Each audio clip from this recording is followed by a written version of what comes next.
네, 4년 만에 백악관으로 돌아온 트럼프 대통령. 미국 우선주의를 내걸고 취임 첫 주부터 각종 공약을 밀어붙이고 있는데요.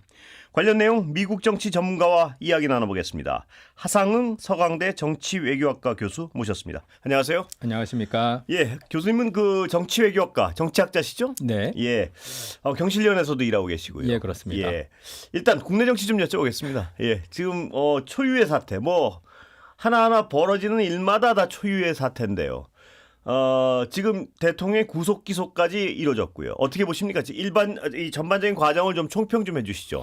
사실은 뭐 다 아시는 대로 대통령에게 비상계엄권이라는 게 있긴 한데, 근데 그 요건을 갖추지 않은 상황에서 비상계엄권을 발동을 한 거고, 특히 이제 정부의 한 기관인 입법부의 이제 국회의 기능을 마비시키겠다라는 목적이 뚜렷한 상황에서 벌어진 거기 때문에 이 상황 자체는 상당히 그 우리나라 민주주의 그 발전에 그리고 공고화의 관점으로 봤을 때 심각한 사태다 이렇게 볼 수 있겠습니다. 예, 탄핵 자체는 어떻게 돼야 되나요? 교수님 보시기에는. 사실 아까 말씀드린 대로 이게 그 요건을 갖추지 않은 제대로 갖추지 않은 계엄 선포였기 때문에 선례를 남기면 안 되죠. 그러니까 대통령에게 주어진 권한이긴 하지만 적절할 때 적절하게 활용을 해야 된다라는 그런 이제 선례를 남기기 위해서라도 이번 같은 경우에는 탄핵이 인용이 되는 것이 논리적으로 법적으로도 그리고 직관적으로도 합당하다 이렇게 개인적으로 생각을 합니다. 어떻게 전망하십니까? 탄핵 심판은? 그건 뭐 제가 하는 일이 아니니까요. 예, 알겠습니다. 예, 본격적으로 이제 미국 얘기 좀 들어가 보겠습니다. 트럼프 대통령 정책을 좀 일단 총론적으로 평가하면 어떤 상황이 되나요? 그러니까 트럼프 대통령은 아시다시피 대통령 하다가 중간에 이제 낙선을 하고 나갔다가 이제 다시 들어온 케이스인데 그래서 트럼프 지금 2기 행정부는 이제 1기 행정부랑 유사한 점도 있고 다를 점도 있다라는 거를 구분하는 것이 상당히 중요합니다. 근데 지금 현재까지 트럼프 2기 행정부 며칠 동안의 행보를 보면은 공통점보다는 다른 점이 더 지금 많은 것 같다. 그래서 즉 트럼프 대통령이 선거 운동 기간 동안 이제 공약했던 여러 내용들을 지금 이행하고 있는데 이게 예상과 좀 약간 어긋나는 부분들이 지금 현재 벌써 그렇습니까? 벌써 그런 부분이 좀 보이기 때문에 좀 관심 있게 봐야 될 필요가 있을 것 같다. 즉 그러니까 트럼프가 후보로서 이야기했던 모든 내용들을 다 정책으로 지금 이행한다라고 생각하는 건 조금 무리인 것 같다라는 그런 판단을 합니다. 자, 일단 그 얘기한 대로 가는 부분은 놔두고요. 좀 다르게 가는 부분이 뭔가요, 대표적으로? 우선 이제 대표적인 것은 이제 관세 문제죠. 이제 관세가 뭐 세상에서 가장 아름다운 단어라고 하면서 여러 번 이제 이야기를 했고, 그리고 우리가 트럼프 1기 행정부 때 이미 봤듯이 오랫동안 우리가 이제 자유무역이 정상적인 상황이라고 생각했던 상황을 완전히 뒤집어서 미국 상대로 무역 수지에 흑자를 보이고 있는 국가들을 몇 개를 딱 집어서 이제 관세를 때리고 특히 이제 중국 같은 경우가 대표적인 케이스도.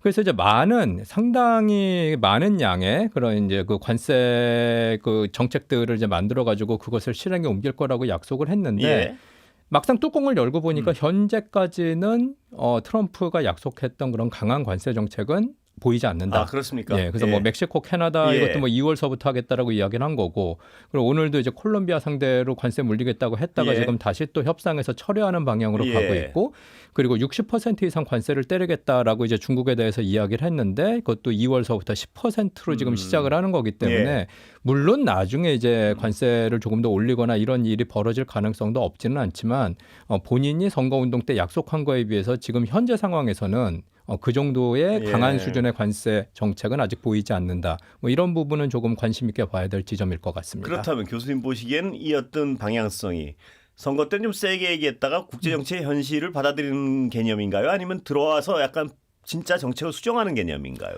사실은 그건 판단하기가 상당히 어려운데 근데 구분을 해봐야 될 것은 그러니까 소위 이제 그 트럼프가 내세운 마가라는 모토, 그 Make America Great Again이라는 게 사실은 두 가지 측면이 있다라는 걸 봐야 됩니다. 이제 하나는 이제 국내용이죠. 그러니까 국내 유권자에게 이야기를 하는 건데 그것이 한때 미국 사회의 주류였던 사실 오랫동안 주류였던 시골에 살고 있는 고졸 백인 교회 다니는 남성들 이들의 지위가 예전만 못하기 때문에 이들이 미국의 주류였던 미국을 다시 돌려주겠다라는 의미에서의 마가고 그리고 이 메시지는 기본적으로 많은 유권자들이 트럼프에게 가게 되는 그리고 심지어 이제 민주당을 지지했던 일부 유권자들도 트럼프로 가게 되는 그런 이제 결정적인 계기였던 거거든요. 근데 이건 대내적인 거고 대외적인 마가는 이제 미국과 이제 중국과의 경쟁, 혹은 예. 이제 미국과 다른 나라와의 그런 경쟁에 있어서 미국이 우위를 점하겠다라는 그런 이제 예. 미국 우선주의인 거죠. 근데 이 두 개를 명확하게 구분해야 될 필요가 있는 것이 지금 현재 조심스럽지만 예. 트럼프가 보이고 있는 행보는 본인에게 2028년 대통령 선거가 없다라는 전제하에서 예. 그 전제라면은 사실은 일반 유권자들의 지지를 더 이상 얻을 이유가 없는 거죠. 예. 예, 그래서 본인이 생각했던 대외적인 미국 우선주의 쪽으로 지금 방점이 찍혀 있는 게 아니냐. 예. 예, 그래서 자신을 찍어줬던 그 이제 고졸 백인 유권자들은 지금 현재 상황에서는 버리고 예. 본인이 생각했던 아젠다를 실행하기 위해서 지금 정책을 만드는 게 아닌가 이런 예. 의심을 지금 해볼 수 있을 것 같습니다. 굉장히 어떤 흥미로운 말씀인데요. 그러니까 대외적인 미국 우선주의의 관세는 배치되나요? 그게 이제 문제가 되는 네. 것이 대외적인 정책에 이 트럼프가 이제 정치인으로서 예. 진짜로 미국을 부강하게 만들겠다라는 그런 인상보다는 예. 트럼프는 우리가 다 아는 대로 예. 기업가이기 때문에 예. 자신의 이익이 곧 미국의 이익이다라고 생각할 가능성이 있다라는 예. 거죠. 그래서 뭐 그린란드 문제라든가 파나마 운하 이야기라든가 이런 것들이 보면은 다 이제 투자 쪽이랑 이제 예. 관련이 있는 거고, 심지어 북한 김정은 이야기할 때도 콘도 이야기라는 걸 보면은 이게 사실은 대통령 트럼프라기보다는 기업인 트럼프로서의 이야기에 예. 가깝거든요. 건설업자 트럼프군요. 거의. 그렇죠. 예. 그래서 이 트럼프의 지금 행보를 보면은 돈을 위해서는 뭐든지 다 하겠다라는 그런 생각이 아니겠냐. 예. 그러니까 돈을 위해서 모든 걸 다 한다는 건 상당히 위험한 생각일 수 있는 것이 예. 돈은 민주주의 국가랑 권위주의 국가를 가리지 않죠. 그렇죠. 예. 권위주의 국가에서 돈을 벌 수 있다고 하면은 트럼프가 과연 권위주의 국가에서 돈을 버는 거니까 이건 하지 말아야겠다라고 예. 생각하냐? 아닐 것 같다라는 예. 거예요. 그래서 그 트럼프 주위에 지금 포진하고 있는 사람들 중에서 갑부들, 일론 머스크로 예. 대표되는 이 사람들과 트럼프 간의 관계가 어떤지를 면밀히 살펴봐야 될 필요가 있다는 예. 거죠. 머스크는 1기 때는 없었던 사람이죠. 예. 2기 때 등장해서 상당히 많은 목소리를 내는 사람이고, 예. 이 머스크와 같은 그런 기업인이 기업인 트럼프와 합작을 한다면, 예. 그러면 우리가 평소 이야기했던 뭐 가치 외교, 그러니까 저 예. 민주주의 진영이랑 뭐 사회주의 진영은 따로 예. 있고, 권위주의 진영이랑 자유민주주의 진영은 서로 경쟁을 하고 있다라는, 그리고 더 나아가서 미국과 중국은 경쟁하고 있다라는 이런 구도 자체가 지금 트럼프의 행보를 이해하고 예. 트럼프의 행보를 해석하는데 오히려 장애물이 되지 않을까라는 예. 생각을 한다는 겁니다. 돈의 관점에서 해석해야 된다. 그렇죠. 그러니까 일관된 흐름은. 트럼프는 금권주의자다. 이렇게 예. 보면은 좀 보이는 부분이 더 많을 것 같다. 이런 그렇게 생각을 봐야 한다. 일관된 흐름을 오히려 읽을 수 있다. 이 말씀이시죠? 그러니까 지금 보이고 있는 예. 약속한 만큼 이행하지 않는 정책이라든가, 예. 그리고 평소와 다른 행동들을 이해하기 위해서는 돈 중심으로 움직이는 트럼프, 이거를 보는 것이 필요하다. 이렇게 생각을 합니다. 그렇다면 그 관점에서 오늘 좀 뭐 많은 얘기를 좀 여쭤봐야겠습니다. 그게 아직까지 일관된 흐름이니까요. 그렇다면 그 트럼프의 이익, 그러니까 돈의 미국의 돈의 이익이 되는 부분, 혹은 트럼프 사업체의 이익이 되는 부분, 혹은 더 나아가서 미국 기업들의 이익이 되는 부분, 거기 관세는 배치되는 상황인가요? 관세는 배치되는데요. 예. 왜냐하면 관세라는 건 사실은 1차적으로는 미국 기업과 경쟁하고 있는 외국 그 기업에 대해서 이제 그 경쟁력을 예. 완화시키기 위한 하나의 장치인데, 예. 근데 자유무역을 오랫동안 해왔기 때문에 미국이 어마어마한 양의 물품들을 수입하고 있는 예. 상황이고, 그리고 그 수입으로 인해서 먹고 사는 사람들도 있고, 그리고 수출로 먹고 사는 사람들도 예. 미국 내에 있기 때문에 우리가 트럼프 1기 행정부 때도 보면은 중국 상대로 엄청난 관세를 때렸는데 예. 중국의 콩 옥수수를 파는 농업 종사하는 사람들은 트럼프를 말리는 그런 장면을 우리가 볼 수가 있습니다. 예. 실제로 그런 일이 있었고요. 예. 그래서 중국과 나중에 이제 적당히 타협하는 걸로 넘어갔는데, 이게 궁극적으로는 이런 수출하고 있는 미국 기업한테 좋지도 않고, 그리고 수입품에다가 관세를 매게 되면 그거는 결국에는 미국 소비자들한테 전가가 되는 문제이기 예. 때문에 많은 경제학자들은 트럼프가 약속한 관세 정책이 다 이행이 된다면 예. 그러면 인플레이션이 더욱 심해질 거다라는 그런 걱정을 하기 때문에 이걸 알고 있는 트럼프가 뭐 협상 무기로는 사용할 수 있겠지만 정말로 전면적으로 예. 이야기했던 모든 관세 공약들을 다 지킬 것이다. 이렇게 보긴 좀 어려울 것 같습니다. 관세 부분은 어떤 대내적 메시지 혹은 유권자들을 향한 어떤 메시지일 수 있어도 대외적 메시지는 아닐 수가 있다. 그러니까 예. 어떤 특정 나라를 딱 지목해서 그 나라가 말을 안 듣는다 그러면은 이제 관세라는 보복적 무기를 관세로, 가지고 예. 지금 협상을 할 수가 있겠죠. 예, 그러나 전반적인 트럼프의 어떤 그 지향으로 보면 관세는 꼭 어떤 대선 때 약속했듯이 전 세계 전방위적으로 매길 만한 건 아닐 가능성이 많다. 한 가지 예를 들자면 애플, 테슬라가 중국에서 공장이 돌아가거든요. 예. 근데 이들은 면제라는 거예요. 지금. 그러니까 애플과 테슬라가 중국에서 공장을 여전히 돌릴 수 있으면은 이게 미중 경쟁이냐? 이런 질문을 해볼 수가 있다라는 거죠. 그러니까 어떻게 그러면 이들이 예외가 됐냐? 그럼 이제 로비죠. 애플이랑 테슬라가 트럼프 상대로 이제 로비를 하는 거죠. 뭐 중국에다 관세 때리는 건 좋은데 우리는 건들지 마. 근데 이런 회사들이 애플, 테슬라만 있겠냐는 거죠. 그리고 이런 그 로비라는 건 사실은 기업들이 사활을 걸고 하는 이야기이기 때문에 이제 이런 것들이 다 이제 용인이 된다라든가 받아들여진다면은 트럼프가 중국 상대로 관세를 많이 매긴다고 해도 이미 준비를 중국이 하고 있고 그리고 이런 예외 조항을 적용을 하게 되면은 사실 우리가 생각하는 것만큼 그렇게 관세 효과라는 게 크진 않을 수도 있다. 이렇게 생각할 수 있을 것 일론 같습니다. 머스크는 트럼프 당선의 어떤 1등 공신이라고 지금 불리고 있는데요. 머스크의 이해관계와 트럼프의 이해관계는 지금 같은 방향을 향하고 있습니까? 보시기에? 같은 방향처럼 보이기 때문에 지금 서로 협조를 하는 거죠. 그래서 부의 창출 여기에 이제 도움이 되는 방향으로 정책을 만들겠다라는 거고 이제 그게 지금 머스크가 뭐 수장으로 있는 사실 이제 우리식으로 얘기하면 대통령 직속 위원회 정도인데 근데 이제 디파트먼트라는 이름이 붙어가지고 마치 이제 정식 행정부서인 것처럼 잘못 알려지는 경우가 있는 그 정부 효율부라는 거 이게 사실은 그 관료들의 그 비효율을 이제 좀 줄여서 그러니까 이제 비용을 절감을 하고 그러겠다라는 식의 이제 이야기인데 근데 사실 이 이면을 보면은 트럼프가 늘 얘기한 게 있거든요. 그러니까 자기가 일기 때 대통령 해보니까 뭐 입법부가 나를 방해하거나 사법부가 나를 방해한 것도 있지만 행정부 내 관료들. 특히 이제 우리말로 하자면 늘공들이 나를 속였다. 그 이른바 그 엘더스들인가요? 그렇죠. 그리고 뭐 딥스테이트라고 부르는 뭐 이제 그림자 정부라고 하는.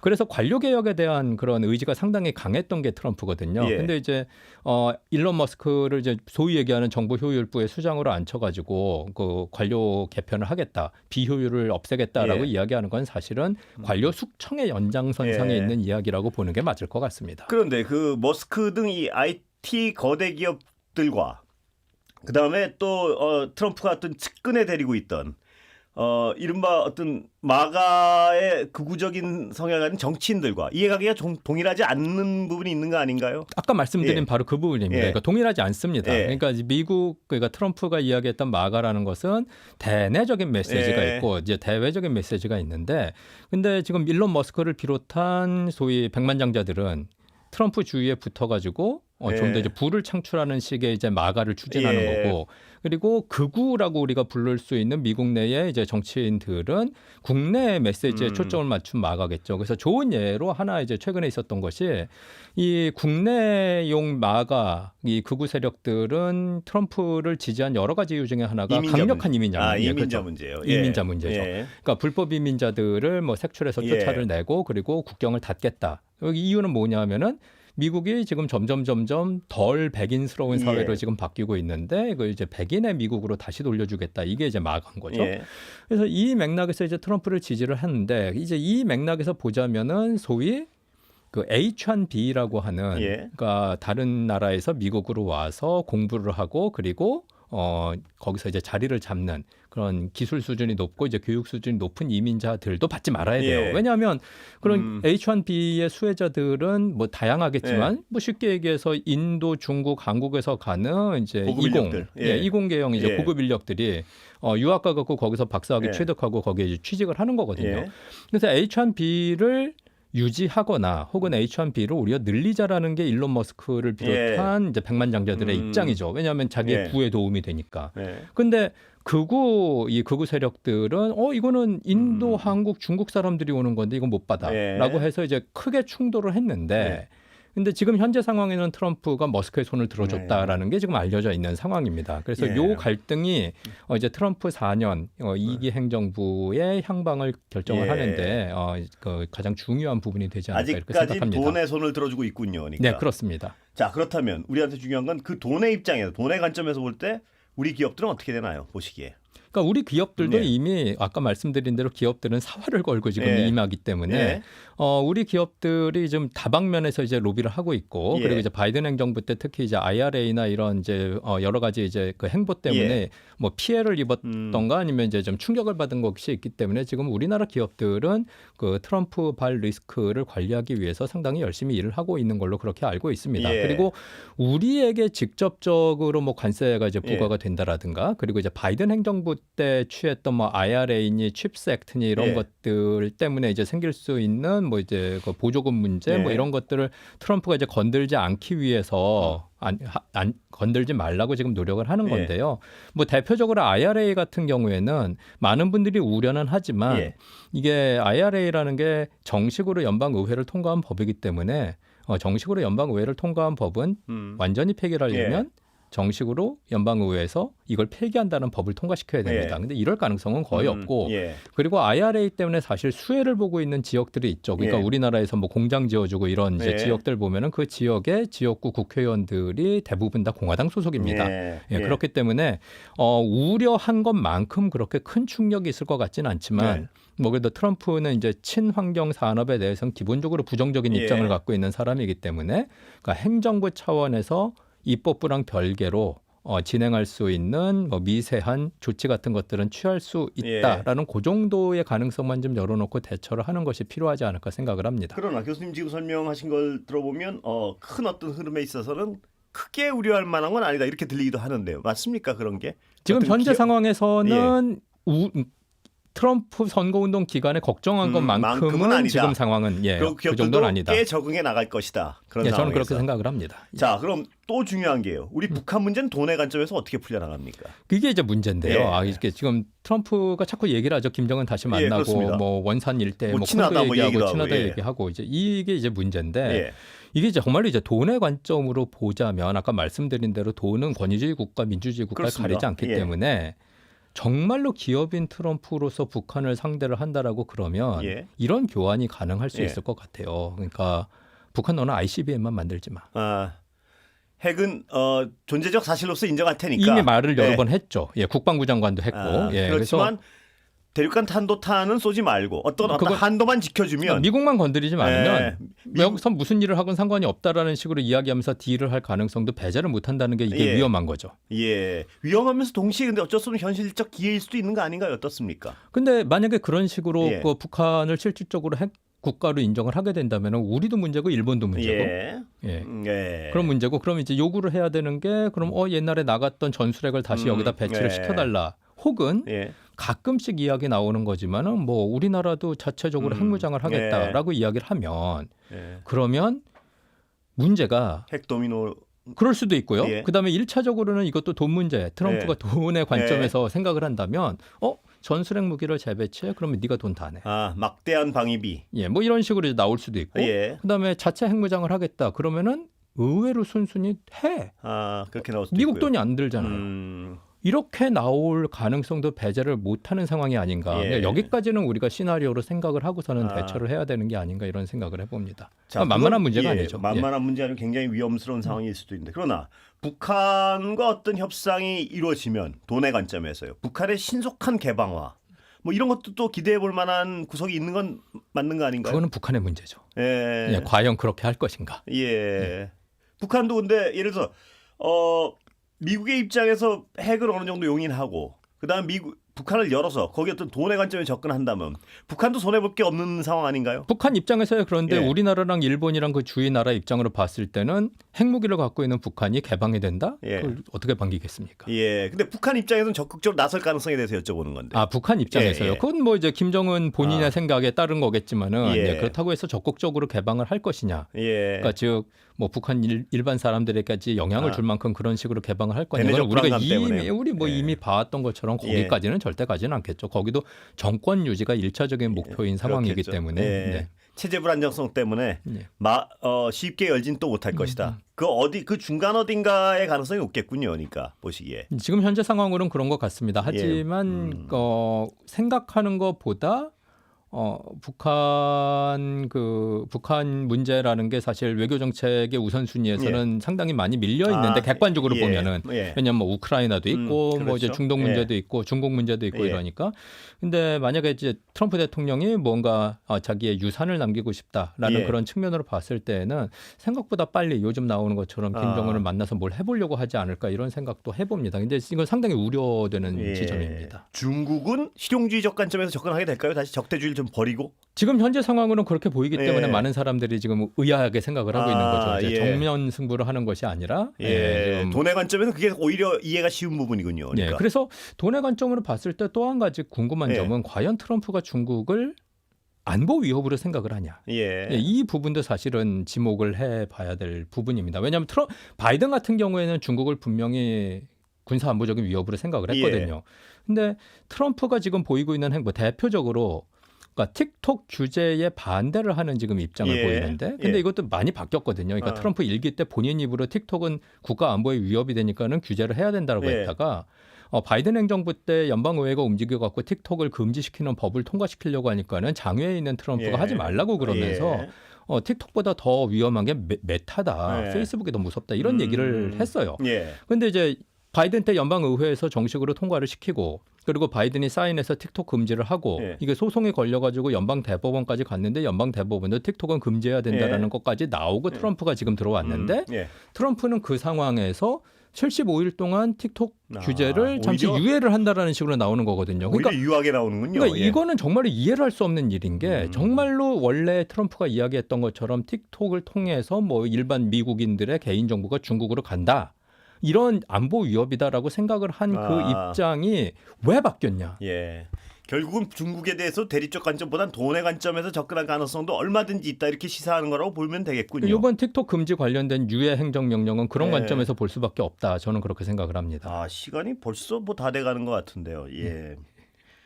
그렇습니다. 여쭤볼 게 많았는데 뭐 다음에 또 모시겠습니다. 네. 감사합니다. 고맙습니다. 지금까지 하상흥 서강대 정치외교학과 교수였습니다.